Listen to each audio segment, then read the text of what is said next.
Walang epekto sa impeachment complaint laban kay Vice President Sara Duterte kahit pa magpasya ang ilang kongresista na bawiin ang kanilang pirma sa Articles of Impeachment.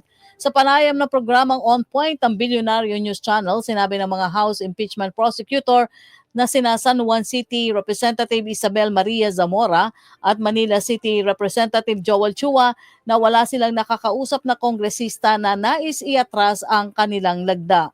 Ayon kay Zamora, nasa 80% ng mga kongresista na pumirma sa Articles of Impeachment ay magiging bahagi ng papasok na 20th Congress.